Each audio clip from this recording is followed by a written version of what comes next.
Si on n'est pas curieux, on peut pas faire ce métier. Pour moi, c'est vraiment la clé de ce métier. Je m'appelle Blanche, j'ai 26 ans et je suis journaliste. Je suis journaliste web, donc je travaille principalement sur les réseaux sociaux. YouTube, Instagram, Twitter, TikTok, Twitch. Alors nous, on va pas se contenter de donner l'information. Nous, ce qui nous différencie principalement, c'est qu'on va la donner, mais on va aussi l'expliquer. On va parler du Premier ministre Jean Castex. On va toujours définir qui sont les gens dont on parle, où se situent les pays dont on parle. On va essayer d'utiliser des termes simples et donner un petit peu de contexte pour pouvoir l'expliquer au mieux. Moi, j'aime beaucoup l'écriture et le fait de rendre service aux gens et de pouvoir rendre l'information accessible, c'est ça qui m'a motivée à être journaliste. J'ai un bac littéraire. J'ai fait 2 années de classe préparatoire aux grandes écoles littéraires, donc qu'on appelle aussi Hippocagne et Cagne. Après ça, j'ai été directement en faculté de langue, LLCE anglais. Et parallèlement à cette licence, j'ai aussi préparé les concours d'école de journalisme. Il faut savoir qu'il y a plein d'écoles de journalisme en France. Il y a certains médias qui regardent vraiment quelle école on a fait. J'ai été admise au CELSA et entre le M1 et le M2, j'ai fait 6 mois d'échange aux États-Unis à New York dans une école de journalisme. Et ensuite, je suis allée à Londres faire un stage au bureau de France Télévisions. Là, j'ai fait mon alternance de 14 mois et ensuite j'ai été diplômée en 2019. 2 journalistes reporters de chez Brut, Charles Villa et Camille Courcy. Je pense notamment à celui de Camille Courcy où elle est allée sur la colline du Crac. C'est une zone qui n'est pas forcément très accessible non seulement aux journalistes mais aux gens tout court. Et elle, en fait, elle a fait vraiment un travail de terrain et ça se ressent en fait dans son documentaire parce que les gens lui parlent à cœur ouvert et je trouve que c'est ça le plus beau dans le métier de journaliste. Et sinon, Loïc Delamornay qui est journaliste grand reporter à France Télévisions.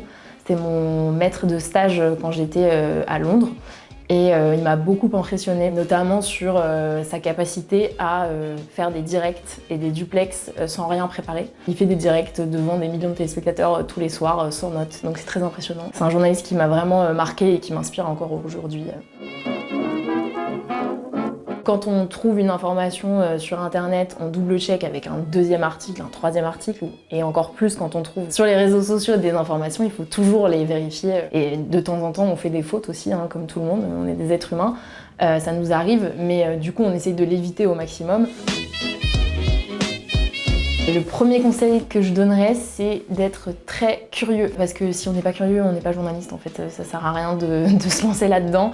Il faut vraiment s'intéresser à tout. La 2e chose que je conseillerais, c'est d'avoir une grande ouverture d'esprit parce que on va arriver parfois sur des reportages avec beaucoup d'a priori, parce que comme je disais, on est des êtres humains, on n'est pas des machines, on n'est pas neutre. Un journaliste, il n'est pas là pour donner son avis, il est là pour transmettre une information à une audience. Sinon, c'est ce qu'on appelle un éditorialiste. Par exemple, Éric Zemmour. Éric Zemmour, il est éditorialiste. Il a commencé en tant que journaliste, mais en fait, là, récemment, tout ce qu'il faisait sur CNews et au Figaro, c'était ce qu'on appelle des éditos. Donc c'est lui qui donne son avis sur un sujet, un thème d'actualité, un sujet de société. Et beaucoup confondent le job de journaliste et d'éditorialiste qui sont 2 choses complètement différentes.